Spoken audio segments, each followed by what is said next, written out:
Alrighty, everybody, welcome to Storytime with Mama Bear. In this video, we are continuing to read from book 1 of a series of unfortunate events. If you've been enjoying these story times, please feel free to like and subscribe to the channel. If you have ideas for future story times, please feel free to put that in the comments below. Okay.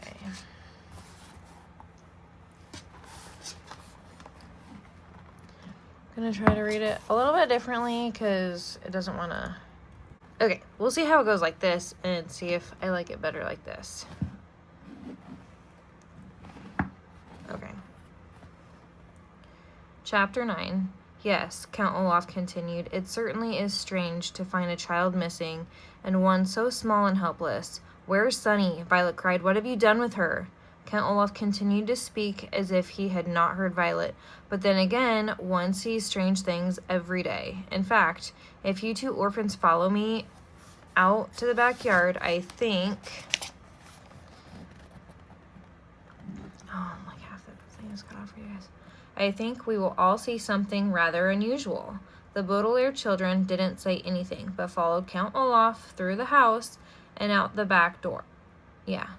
Violet looked around the small, scraggly yard in which she had not been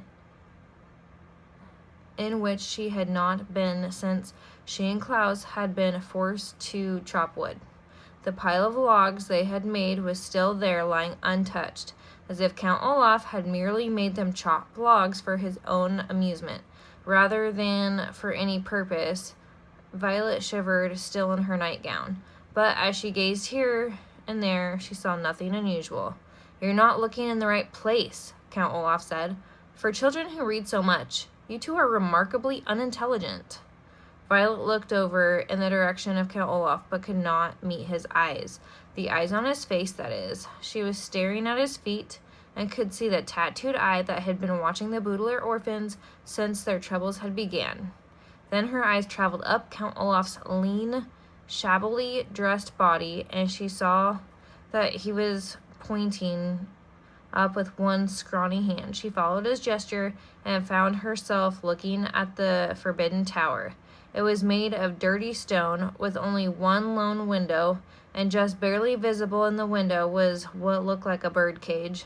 Oh no, Klaus said in a small, scared voice, and Violet looked again. It was a bird cage dangling from the tower window like a flag in the wind. But instead, the bird cage, she could see a small and frightened Sunny. When Violet looked closely, she could see there was a large piece of tape across her sister's mouth and ropes around her body. She was utterly trapped. Let her go, Violet said to Count Olaf. She has done nothing to you. She's an infant. Well now, Count Olaf said, sitting on a stump. If you really want me to let her go, I will. But surely even a stupid brat like you might realize that if I let her go, or more accurately, if I ask my comrade to let her go, poor little Sunny might not survive the fall down to the ground. That's a 30-foot tower, which is a very long way for a little person to fall, even when she's inside a cage. But if you insist... No! Klaus cried. Don't! Violet looked into Count Olaf's eyes, and then at the small parcel that was her sister hanging from the top of the tower, and moved slowly in the breeze. She pictured Sunny toppling from the tower and onto the ground, pictured her sister's last thoughts being ones of sheer terror. Please, she said to Count Olaf, feeling tears in her eyes. She's just a baby. We'll do anything. Anything. Just don't harm her. Anything? Count Olaf asked, his eyebrow rising. He leaned in toward Violet and gazed into her eyes. Anything? Would you, for instance, consider marrying me during tomorrow night's performance? Violet stared at him. She had an odd feeling in her stomach, as if she were the one being thrown from a great height. The really frightening thing about Olaf, she realized, was that he was very smart after all. He wasn't merely an unsavory drunken brute, but an unsavory, clever drunken brute. While you were busy reading books and making accusations, Count Olaf said, I had one of my quietest, sneakiest assistants skulk into your bedroom and steal little Sunny away. She is perfectly safe for now, but I consider her to be a stick behind a stubborn mule. Our sister is not a stick, Klaus said. A stubborn mule, Count Olaf explained, does not move in the direction its owner wants it to. In that way, it is like you children who insist on mucking up my plans. Any animal owner will tell you that a stubborn mule will move in the proper direction if there is a carrot in front of it and a stick behind it. It will move toward the carrot because it wants the reward of food, and away from the stick because it does not want the punishment of pain. Likewise, you will do what I say to avoid the punishment of the loss of your sister, and because you want the reward of surviving this experience. Now, Violet, let me ask you again. Will you marry me? Violet swallowed and looked down at Count Olaf's tattoo. She could not bring herself to answer. Come now, Count Olaf said, his voice faking a word here which means feigning kindness. He reached out a hand and stroked Violet's hair. Would it be so terrible to be my bride, to live in my house for the rest of your life? You're such a lovely girl. After the marriage, I wouldn't dispose of you like your brother and sister. Violet imagined sleeping beside Count Olaf and waking up each morning to look at this terrible man. She pictured wandering around the house, trying to avoid him all day and cooking for his terrible friends at night, perhaps every night for the rest of her life. But then she looked at her helpless sister and knew what her answer must be. If you let Sunny go, she said finally, I will marry you. I will let Sunny go, Count Olaf answered, after tomorrow night's performance. In the meantime, she will remain in the tower for safekeeping, and as a warning, I will tell you that my assistants will stand guard at the door to the tower staircase in case you were getting any ideas. You're a terrible man, Klaus spat out, but Count Olaf merely smiled again. I may be a terrible man, Count Olaf said, but I have been able to concoct a foolproof way of getting your fortune, which is more than you've been able to do. With that, he began to stride toward the house. Remember that, orphans, he said. You may have read more books than I have, but I didn't help you gain the upper hand in this situation. It didn't help you gain the upper hand in this situation. Now give me that book, which gave you such grand ideas, and do the chores assigned to you. Klaus sighed and relinquished a word which here means gave to Count Olaf, even though he didn't want to, the book on nuptial law. He began to follow Count Olaf into the house, but Violet stayed still as a statue. She hadn't been listening to the last speech of Count Olaf's, knowing it would be full of the usual self-congratulatory nonsense and despicable insults. She was staring at the tower, not at the top where her sister was dangling, but the whole length of it. Klaus looked back at her and saw something he hadn't seen in quite some time. To those who hadn't been around Violet long, nothing would have seemed unusual, but those who knew her well knew that when she tied her hair up in a ribbon, to keep it out of her eyes, it meant that the gears and levels of her inventing brain were whirring at top speed. Chapter 10. That night, Klaus was the Baudelaire orphan sleeping fitfully in the bed, and Violet was the Baudelaire orphan staying up. Working by the light of the moon all day, the two siblings had wandered around the house, doing the assigned chores and scarcely speaking to each other. Klaus was too tired and despondent to speak, and Violet was holed up in the inventing area of her mind, too busy planning to talk.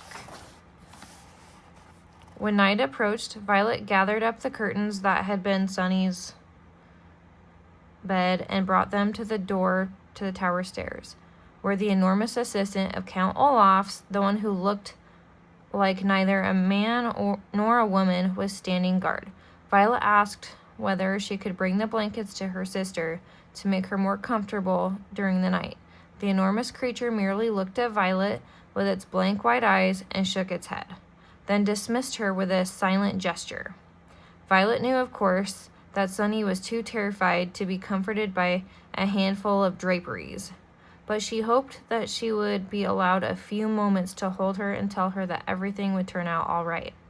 Also, she wanted to do something known in the crime industry as casing the joint.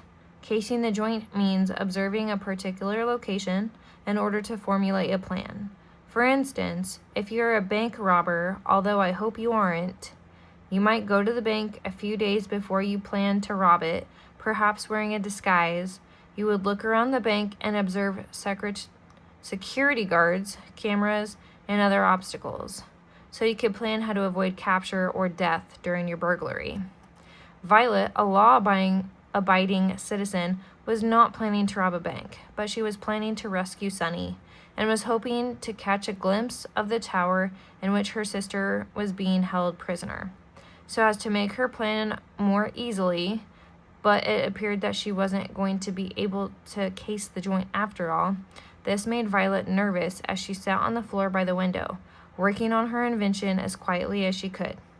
Violet had very few materials with which to invent something, and she didn't want to wander around the house looking for more, for fear of arousing the suspicions of Count Olaf and his troop. But she had enough to build a rescuing device. Above the window was a sturdy metal rod from which the curtains had hung, and Violet took it down. Using one of the rocks Olaf had left in a pile in the corner, she broke the curtain rod into 2 pieces. She then bent each piece of the rod into several sharp angles, leaving tiny cuts on her hands as she did so. Then Violet took down the painting of the eye. On the back of the painting, as on the back of many paintings, was a small piece of wire to hang on the hook. She removed the wire and used it to connect the 2 pieces together. Violet had now made what looked like a large metal spider. She then went over to the cardboard box and took out the ugliest of the clothes that Mrs. Poe had purchased, the outfits the Boodler orphans would never wear, no matter how desperate they were. Working quickly and quietly, she began to tear these into long, narrow strips and to tie these strips together. Among Violet's many useful skills was a vast knowledge of different types of knots. The particular knot she was using was called the Devil's Tongue. A group of female Finnish pirates invented it back in the 15th century and named it the Devil's Tongue because it twisted its way and that in the most complicated and eerie way. The Devil's Tongue was a very useful knot, and when Violet tied the cloth strips together end to end, it formed a sort of rope. As she worked, she remembered something her parents had said to her when Klaus was born, and again when they brought Sunny home from the hospital. "You're the eldest Baudelaire child," they had said, kindly but firmly. "And as the eldest, it will always be your responsibility to look after your younger siblings. Promise us that you will always watch out for them and make sure they don't get into trouble." Violet remembered her promise and thought of Klaus, whose bruised face still looked sore, and Sunny dangling from the top of the tower like a flag, and began working faster. Even though Count Olaf was of course the cause of all this misery, Violet felt as if she had broken her promise to her parents and vowed to make it right. Eventually, using enough of the ugly clothing, Violet had a rope that was, she hoped, just over 30 feet long. She tied one end of it to the metal spider and looked at her handiwork. What she made was called a grappling hook, which is something used for climbing up the sides of buildings, usually for a nefarious purpose, using the metal end to hook onto something at the top of the tower, and the rope to aid her climb. Violet hoped to reach the top of the tower, untie Sunny's cage, and climb back down. This was, of course, a very risky plan, both because it was dangerous and because she had made the grappling hook herself, instead of purchasing it at a store that sold such things. But a grappling hook was all Violet could think of to make without a proper inventing laboratory. And time was running short. She hadn't told Klaus about her plan because she didn't want to give him false hope. So without waking him, she gathered up her grappling hook and tiptoed out of the room. Once outside, Violet realized her plan was even more difficult than she had thought. The night was quiet, which would mean she would have to make practically no noise at all. The night was also had a slight breeze, and when she pictured herself swinging in the breeze, clinging to a rope made of ugly clothing, she almost gave up entirely. And the night was dark, so it was hard to see where she could toss the grappling hook and have the metal arms hook onto something. But standing there shivering in her nightgown, Violet knew she had to try. Using her right hand, she threw the grappling hook as high and as hard as she could and waited to see if it would catch onto something. Cling! The hook made a loud noise as it hit the tower, but it didn't stick to anything and came crashing back down. Her heart pounding, Violet stood stock still, wondering if Count Olaf or one of his accomplices would come and investigate. But nobody arrived after a few moments, and Violet, swinging the hook over her head like a lasso, tried again. Clang, clang! The grappling hook hit the tower twice as it bounced back down to the ground. Violet waited again, listening for footsteps, but all she heard was her own terrified pulse. She decided to try one more time. Clang! The grappling hook hit the tower and fell down again, hitting Violet hard in the shoulder. One of the arms tore her nightgown and cut through her skin. Biting down on her hand to keep from crying out in pain, Violet felt the place in her shoulder where she had been struck, and it was wet with blood. Her arm throbbed in pain. At this point in the proceedings, if I were Violet, I would have given up. But just as she was about to turn around and go inside the house, she pictured how scared Sunny must be, and ignoring the pain in her shoulder, Violet used her right hand to throw the hook again. Clet! The usual clang sound stopped halfway through, and Violet saw in the dim light of the moon that the hook wasn't falling. Nervously, she gave the rope a good yank, and it stayed put. The grappling hook had worked. Her feet touching the side of the stone tower and her hands grasping the rope, Violet closed her eyes and began to climb. Never daring to look around, she pulled herself up the tower, hand over hand, all the time keeping in mind her promise to her parents and the horrible things Count Olaf would do if his villainous plan worked. The evening wind blew harder and harder as she climbed higher and higher, and several times Violet had to stop climbing as the rope moved in the wind. She was certain that at any moment the cloth would tear or the hook would slip, and Violet would be sent tumbling to her death. But thanks to her adroit inventing skills, the word adroit here means skillful, everything worked the way it was supposed to work, and suddenly Violet found herself feeling a piece of metal instead of a cloth rope. She opened her eyes and saw her sister Sunny, who was looking at her frantically and trying to say something past the strip of tape. Violet had arrived at the top of the tower, right at the window where Sunny was tied. The eldest Baudelaire orphan was about to grab her sister's cage and begin her descent when she saw something that made her stop. It was the spidery end of the grappling hook, which after several attempts had finally stuck onto something on the tower. Violet had guessed during her climb that it had found some notch in the stone or part of the window, or perhaps a piece of furniture inside the tower room, and stuck there. But that wasn't what the hook had stuck onto. Violet's grappling hook had stuck on another hook. It was one of the hooks on the hook-handed man, and his other hook, Violet saw, was glinting in the moonlight as it reached right toward her.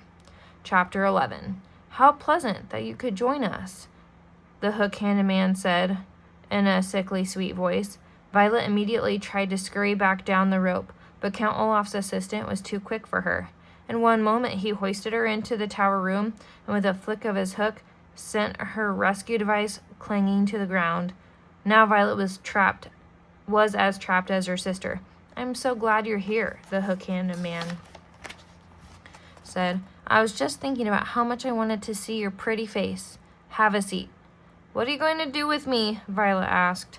I said have a seat, the hook-handed man snarled and pushed her into a chair. Violet looked around the dim and messy room. I am certain that over the course of your own life, you have noticed that people's rooms reflect their personalities. In my room, for instance, I have gathered a collection of objects that are important to me, including a dusty accordion on which I can play a few sad songs, a large bundle of notes on the activities of the Baudelaire orphans, and a blurry photograph, taken a very long time ago, of a woman whose name is Beatrice. These are items that are very precious and dear to me. The tower room held objects that were very dear and precious to Count Olaf, and they were terrible things. There were scraps of paper on which he had written his evil ideas in an illegible scrawl, lying in messy piles on top of the copy of nuptial law he had taken away from Klaus. There were a few chairs and a handful of candles which were giving off flickering shadows. Littered all over the floor were empty wine bottles and dirty dishes, but most of all were the drawings and paintings and carvings of eyes big and small all over the room. There were eyes painted on the ceilings and scratched into the grimy wooden floors. There were eyes scrawled along the windowsill, and one big eye painted on the knob of the door that led to the stairs. It was a terrible place. The hook-handed man reached into a pocket of his greasy overcoat and pulled out a walkie-talkie. With some difficulty, he pressed a button and waited a moment. "Boss, it's me," he said. "Your blushing bride just climbed up here to try to rescue that biting brat." He paused as Count Olaf said something. "I don't know, with some sort of rope." "It was a grappling hook," Violet said, and tore off a sleeve of her nightgown to make a bandage for her shoulder. "I made it myself." "She says it was a grappling hook," the hook-handed man said into the walkie-talkie. "I don't know, boss." "Yes, boss." "Yes, boss. Of course I understand she's yours."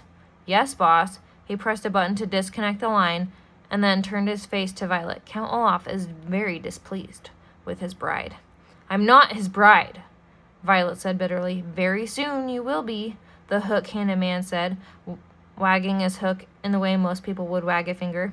"In the meantime, however, I have to go and fetch your brother. The three of you will be locked in this room until night falls. That way Count Olaf can be sure you will all stay out of mischief." With that, the hook-handed man stomped out of the room.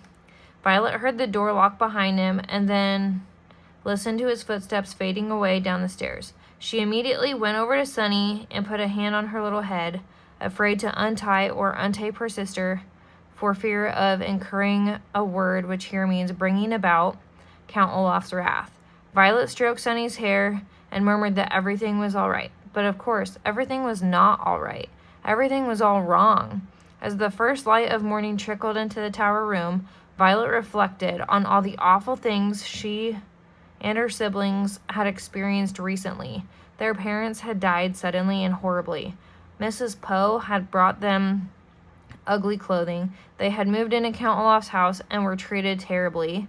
Mr. Poe had refused to help them. They had discovered a fiendish plot involving marrying Violet and stealing the Baudelaire fortune. Klaus had tried to confront Olaf with knowledge he had learned in Justice Strauss's library and failed. Poor Sunny had been captured, and now Violet had tried to rescue Sunny and found herself captured as well. All in all, the Baudelaire orphans had encountered catastrophe after catastrophe, and Violet found their situation lamentably deplorable, a phrase which here means it was not at all enjoyable. And if I mispronounce that word, I sincerely apologize. You can let me know how it's pronounced in the comments below if you wish. I enjoy learning more things, so that would be good to know. The sound of footsteps coming up the stairs brought Violet out of her thoughts, and soon the hook-handed man opened the door and thrust a very tired, confused, and scared Klaus into the room. "Here's the last orphan," the hook-handed man said, "and now I must go help Count Olaf with final preparations for tonight's performance. No monkey business, you two, or I will have to tie you up and let you dangle out of the window as well." Glaring at them, he locked the door again and tromped downstairs. Klaus blinked and looked around the filthy room. He was still in his pajamas. "What has happened?" he asked Violet. "Why are we up here?" "I tried to rescue Sunny," Violet said, "using an invention of mine to climb up the tower." Klaus went over to the window and looked down at the ground. "It's so high up," he said. You must have been terrified. It was very scary, she admitted, but not as scary as the thought of marrying Count Olaf. I'm sorry your invention didn't work, Klaus said sadly. The invention worked fine, Violet said, rubbing her sore shoulder. I just got caught. Now we're doomed. The hook-handed man said he'd keep us here until midnight, or until tonight, and then it's the marvelous marriage. Do you think you could invent something that would help us escape? Klaus asked, looking around the room. Maybe, Violet said. And why don't you go through those books and papers? Perhaps there's some information that could be of use. For the next few hours, Violet and Klaus searched the room and their own minds for anything that might help them. Violet looked for objects with which she could invent something. Klaus read through Count Olaf's papers and books. From time to time, they would go over to Sunny and smile at her and pat her head to reassure her. Occasionally, Violet and Klaus would speak to each other, but mostly they were silent, lost in their own thoughts. If we had any kerosene, Violet said around noon, I could make Molotov cocktails with these bottles. What are Molotov cocktails? Klaus asked. They're small bombs made inside bottles, Violet explained. We could throw them out the window and attract the attention of passerby. But we don't have any kerosene, Klaus said mournfully. They were silent for several hours.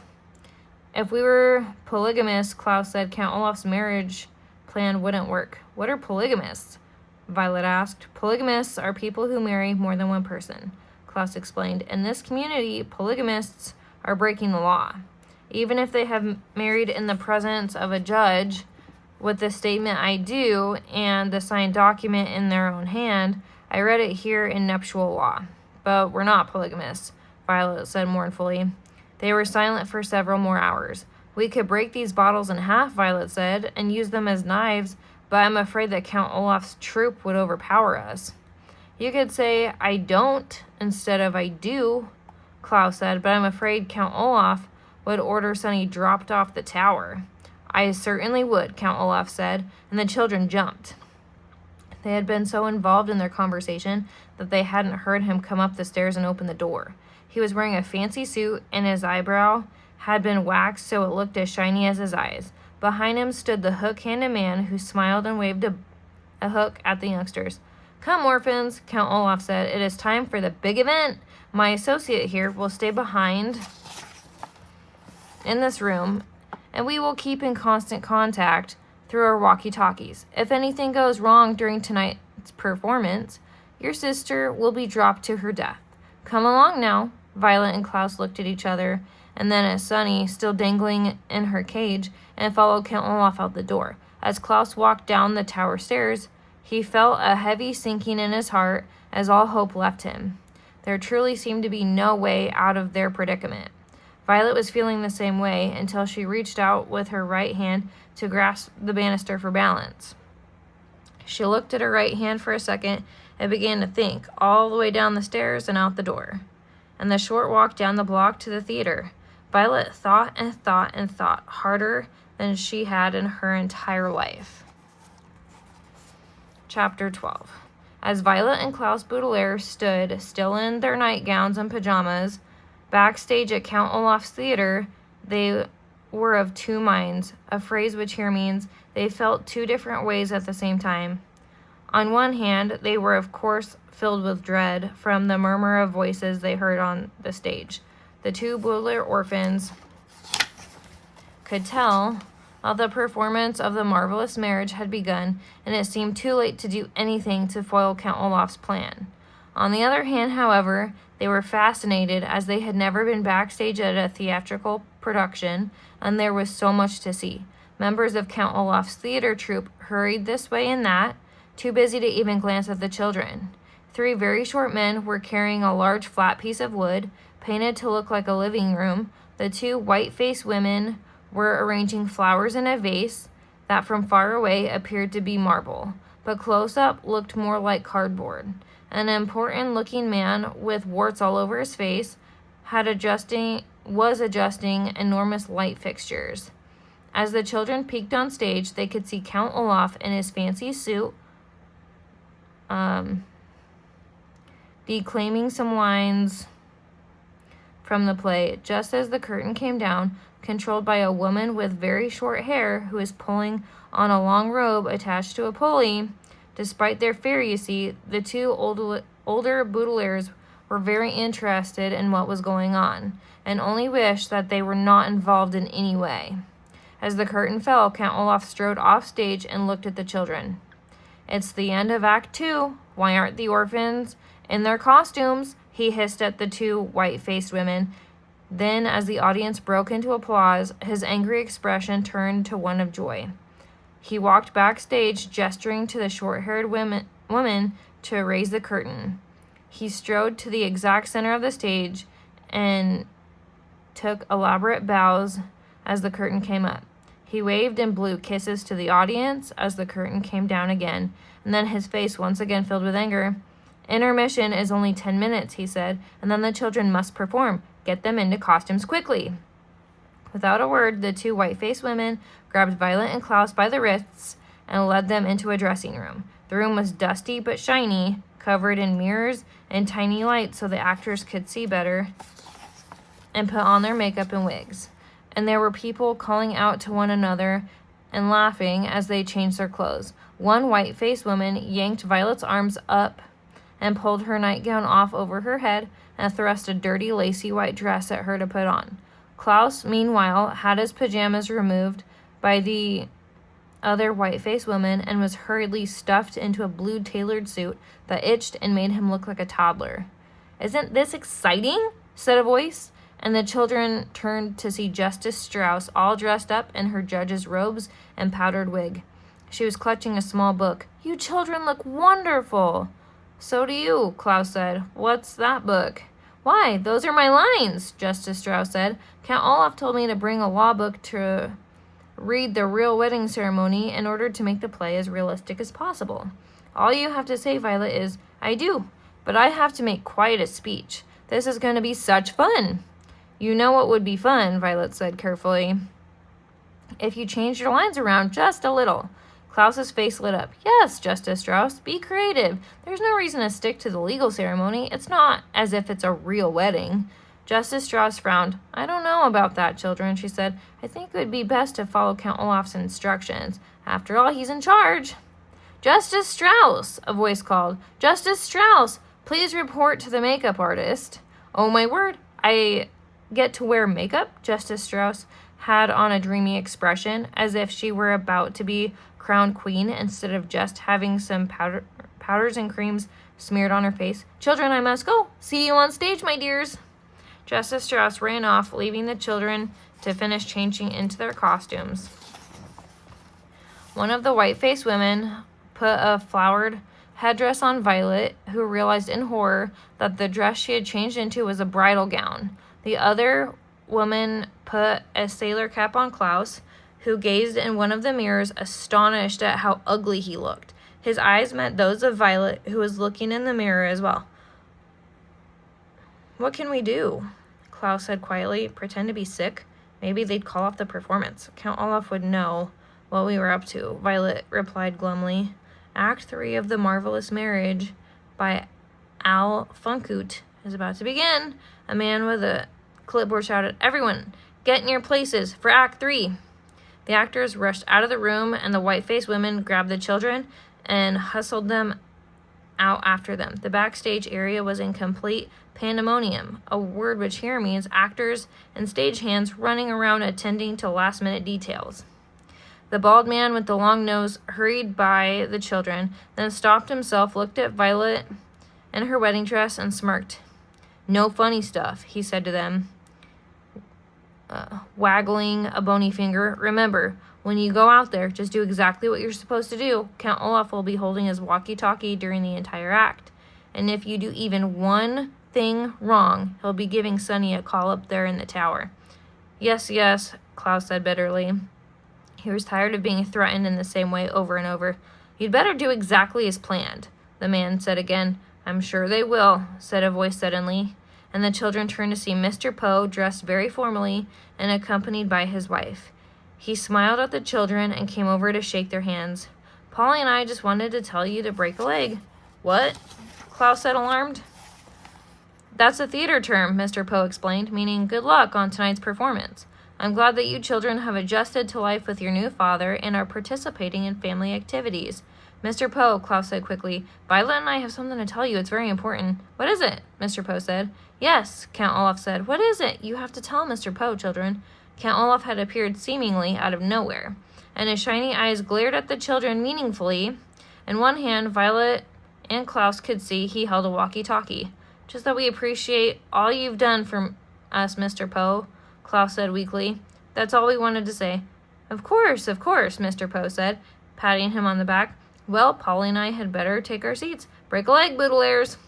I wish we could break a leg, Klaus whispered to Violet, and Mr. Poe left. You will soon enough, Count Olaf said, pushing the two children toward the stage. Other actors were milling about, finding their places for Act 3, and Justice Strauss was off in a corner practicing her lines from her law book. Klaus took a look around the stage, wondering if anyone there could help. The bald man with the long nose took Klaus's hand and led him to one side. You and I will stand here for the duration of the act. That means the whole thing. I know what the word duration means, Klaus said. No nonsense, the bald man said. Klaus watched his sister in her wedding gown take her place next to Count Olaf as the curtain rose. Klaus heard applause from the audience as Act 3 of The Marvelous Marriage began. It will be of no interest to you if I describe the action of this insipid, the word insipid here means dull and foolish play, by Al Funkert, because it was a dreadful play and of no real importance to our story. Various actors and actresses performed very dull dialogue and moved around the set. As Klaus tried to make eye contact with them and see if they would help, he soon realized that this play must have been chosen merely as an excuse for Olaf's evil plan, and not for its entertainment value. As he sensed the audience losing interest in moving around in their seats, Klaus turned his attention to the audience to see whether any of them would notice that something was afoot. But the way the wart-faced man had arranged the lights prevented Klaus from seeing the faces in the auditorium, and he could only make out the dim outlines of the people in the audience. Count Olaf had a great number of very long speeches, which he performed with elaborate gestures and facial expressions. No one seemed to notice that he held a walkie-talkie the entire time. Finally, Justice Strauss began speaking, and Klaus saw that she was reading directly from the legal book. Her eyes were sparkling and her face flushed as she performed on stage for the first time. Too stage-struck to realize she was part of Olaf's plan, she spoke on and on about Olaf and Violet caring for each other in sickness and in health, in good times and bad, and all those things that are said to many people who decide for one reason or another to get married. When she finished her speech, Justice Strauss turned to Count Olaf and asked, Do you take this woman to be your lawfully wedded wife? I do, Count Olaf said, smiling. Klaus saw Violet shudder. Do you, Justice Strauss said, turning to Violet, take this man to be your lawfully wedded husband? I do, Violet said. Klaus unclenched his fists. His sister had said I do in the presence of a judge. Once she signed the official document, the wedding was legally valid, and now Klaus could see that Justice Strauss was taking the document from one of the other actors and holding it out to Violet to sign. Don't move an inch, the bald man muttered to Klaus, and Klaus thought of poor Sonny dangling at the top of the tower and stood still as he watched Violet take a long quill pen from Count Olaf. Violet's eyes were wide as she looked down at the document, and her face was pale, and her left hand was trembling as she signed her name. Chapter 13. And now, ladies and gentlemen, Count Olaf said, stepping forward to address the audience, I have an announcement. There is no reason to continue tonight's performance, for its purpose has been served. This has not been a scene of fiction. My marriage to Violet Boudelaire is perfectly legal, and now I am in control of her entire fortune. There were gasps from the audience, and some of the actors looked at one another in shock. Not everyone apparently had known about Olaf's plan. That can't be, Justice Strauss cried.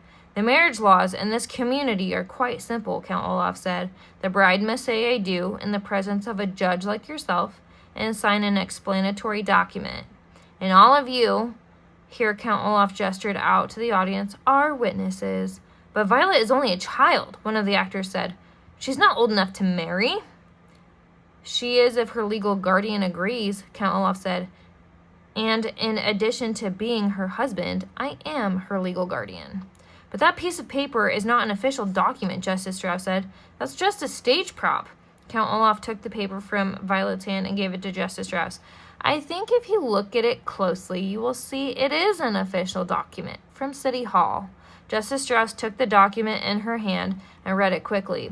Then, closing her eyes, she sighed deeply and furrowed her brow, thinking hard. Klaus watched her and wondered if this were the expression Justice Strauss had on her face whenever she was serving on the High Court. You're right, she said finally to Count Olaf. This marriage, unfortunately, is completely legal. Violet said I do and signed her name here on this paper. Count Olaf, you are Violet's husband and therefore in complete control of her estate. That can't be, said a voice from the audience, and Klaus recognized it as the voice of Mr. Poe. He ran up the stairs to the stage and took the document from Justice Strauss. This is dreadful nonsense. I'm afraid this dreadful nonsense is the law, Justice Strauss said, her eyes filling up with tears. I can't believe how easily I was tricked, she said. I would never do anything to harm you children. Never. You were easily tricked, Count Olaf said, grinning, and the judge began to cry. It was child's play winning this fortune. Now, if all of you will excuse me, my bride and I need to go home for our wedding night. First, let Sunny go, Klaus burst out. You promised to let her go. Where is Sunny? Mr. Poe asked. She's all tied up at the moment, Count Olaf said. If you will pardon a little joke. His eyes shone as he pressed buttons on the walkie-talkie and waited while the hook-handed man answered, Hello? Yes, of course it's me, you idiot. Everything has gone according to plan. Please remove Sunny from her cage and bring her directly to the theater. Klaus and Sunny have some chores to do before they go to bed. Count Olaf gave Klaus a sharp look. Are you satisfied now? He asked. Yes, Klaus said quietly. He wasn't satisfied at all, of course, but at least his baby sister was no longer dangling from a tower. Don't think you're so safe, the bald man whispered to Klaus. Count Olaf will take care of you and your sisters later. He doesn't want to do it in front of all these people.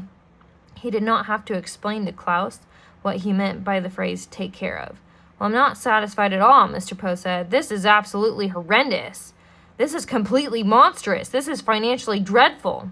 I'm afraid, however, Count Olaf said, that it is legally binding. Tomorrow, Mr. Poe, I shall come down to the bank and withdraw the complete Baudelaire fortune. Mr. Poe opened his mouth as if to say something, but began to cough instead.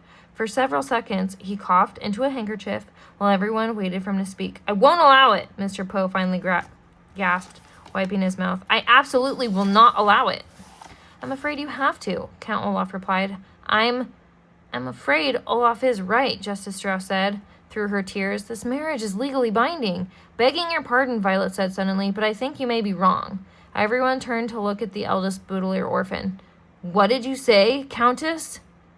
Olaf said. I'm not your countess, Violet said testily, a word here which means in an extremely annoying tone, or at least I don't think I am.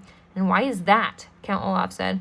I did not sign the document in my own hand, as the law states, Violet said. What do you mean? We all saw you. Count Olaf's eyebrows was beginning to rise in anger. I'm afraid your husband is right, dear, Justice Strauss said sadly. There's no use denying it. There are too many witnesses. Like most people, Violet said. I am right-handed, but I signed the document with my left hand. What? Count Olaf cried. He snatched the paper from Justice Strauss and looked down at it. His eyes were shining very bright. You are a liar, he hissed at Violet. No, she's not, Klaus said excitedly. I remember because I watched her left hand trembling as she signed her name. It is impossible to prove, Count Olaf said. If you like, Violet said, I shall be happy to sign my name again on a separate sheet of paper with my right hand and then with my left.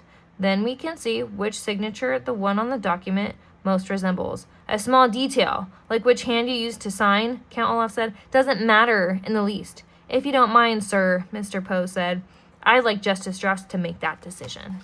Everyone looked at Justice Strauss, who was wiping away the last of her tears. "Let me see," she said quietly, and closed her eyes again. She sighed deeply, and the Baudelaire orphans and all who liked them held their breath as Justice Strauss furrowed her brow. Thinking hard on the situation, finally she smiled. "If Violet is indeed right-handed," she said carefully, and she signed the document with her left hand, "then it follows that the signature does not fulfill the requirements of the nuptial law. The law clearly states the document must be signed in the bride's own hand. Therefore, we can conclude that this marriage is invalid. Violet, you are not a countess, and Count Olaf, you are not in control of the Baudelaire fortune." "Hooray!" cried a voice from the audience, and several people applauded. Unless you are a lawyer, it will probably strike you as odd that Count Olaf's plan was defeated by Violet signing with her left hand instead of her right.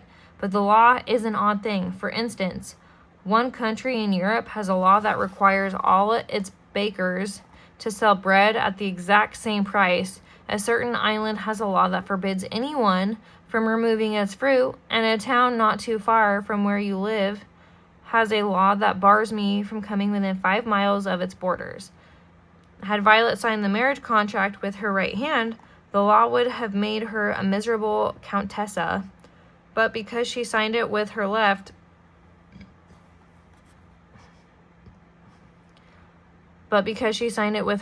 she remained, to her relief, a miserable orphan. That was good news to Violet and her siblings, of course, was bad news to Count Olaf nevertheless. He gave everyone a grim smile. "In that case," he said to Violet, pushing a button on the walkie-talkie, "you will either marry me again and do correctly this time, or I will—" "Nepo!" Sunny's unmistakable voice rang out over Count Olaf's as she tottered on stage toward her siblings. The hook-handed man followed behind her, his walkie-talkie buzzing and crackling. Count Olaf was too late. Is there an island that forbids anyone from in a town not too far from where you live has a law that bars me from coming within 5 miles of its borders. Okay, that's an interesting way that they wrote that. Sorry, I was just going back into the book to see if I read that right, and it looks like I did. So that's an interesting part to put in this book. Anyway, Count Olaf was too late. "Sonny, you're safe," Klaus cried and embraced her. Violet rushed over, and the 2 older Baudelaires fussed over the youngest one. "Somebody bring her something to eat," Violet said. "She must be very hungry after hanging in a tower window all that time." "Cake!" Sonny shrieked. "Arg!" Count Olaf roared. He began to pace back and forth like an animal in a cage, pausing only to point a finger at Violet. "You may not be my wife," he said, "but you are still my daughter, and do you honestly think," Mr. Poe said in an exasperated voice, "that I will allow you to continue to care for these 3 children after the treachery I have seen here tonight?" "The orphans are mine," Count Olaf insisted, "and with me they shall stay. There is nothing illegal about trying to marry someone. But there is something illegal about dangling an infant out of a tower window," Justice Strauss said indignantly. "You, Count Olaf, will go to jail, and the 3 children will live with me." "Arrest him," a voice said from the audience, and other people took up the cry. "Send him to jail. He's an evil man. And give us our money back. It was a lousy play." Mr. Poe took Count Olaf's arm, and after a brief eruption of coughs, announced in a harsh voice, "I hereby arrest you in the name of the law." "Oh, Justice Strauss," Violet said, "did you really mean what you said? We can really live with you?" "Of course I mean it," Justice Strauss said. "I am very fond of you children, and I feel responsible for your welfare." "Can we use your library every day?" Klaus asked. "Can we work in the garden?" Violet asked. "Cake!" Sonny shrieked again, and everyone laughed. At this point in the story, I feel obligated to interrupt and give you one last warning, as I said at the very beginning. The book you are holding in your hands does not have a happy ending. It may appear now that Count Olaf will go to jail, and that the 3 Baudelaire youngsters will live happily ever after with Justice Strauss. But it is not so. If you like, you may shut the book this instant and not read the unhappy ending that is to follow. You may spend the rest of your life believing that the Baudelaires triumphed over Count Olaf and lived the rest of their lives in the house of the and library of Justice Strauss. But that is not how the story goes. For as everyone was laughing at Sonny's cry for cake, the important-looking man with all of the warts on his face was sneaking toward the controls for the lighting of the theater. Quick as a wink, the man flicked the main switch so that all the lights went off, and everyone was standing in the darkness. Instantly, pandemonium ensued as everyone ran this way and that, shouting to one another. Actors tripped over members of the audience. Members of the audience tripped over theatrical props. Mr. Poe grabbed his wife, thinking it was Count Olaf. Klaus grabbed Sonny and held her up as high as he could so she wouldn't get hurt. But Violet knew at once what had happened and made her way carefully to where she remembered the lights had been. When the play was being performed, Violet had watched the light controls carefully, taking mental notes in case these devices came in handy for an invention. She was certain if she could find the switch, she could turn it back on. Her arms stretched in front of her as if she were blind. Violet made her way across the stage, stepping carefully around pieces of furniture and startled actors in the darkness. Violet looked like a ghost in her white wedding gown, moving slowly across the stage. Then, just as she reached the switch, Violet felt a hand on her shoulder. A figure leaned in to whisper into her ear. "I'll get my hands on your fortune if it's the last thing I do," the voice hissed. "And when I have it, I'll kill you and your siblings with my own 2 hands." Violet gave a little cry of terror, but flicked the switch on. The entire theater was flooded with light. Everyone blinked and looked around. Mr. Poe let go of his wife. Klaus put Sonny down, but nobody was touching Violet's shoulder. Count Olaf was gone. "Where did he go?" Mr. Point shouted. "Where did they all go?" The Baudelaire youngsters looked around and saw that not only had Count Olaf vanished, but his accomplices, the wart-faced man, the hook-handed man, the bald man with the long nose, the enormous person who looked like neither man nor woman, and the 2 white-faced women have vanished along with him. "They must have run outside," Klaus said, while it was still dark. Mr. Poe led the way outside, and Justice Strauss and the children followed. Way down the block, they could see a long black car driving away into the night. Maybe it contained Count Olaf and his associates. Maybe it didn't, but in any case, it turned a corner and disappeared into the dark city as the children watched without a word. "Blast it," Mr. Poe said. "They're gone. But don't worry, children, we'll catch them. I'm going to call the police immediately." Violet, Klaus, and Sonny looked at one another and knew that it wasn't as simple as Mr. Poe said. Count Olaf would take care to stay out of sight as he planned his next move. He was far too clever to be captured by the likes of Mr. Poe.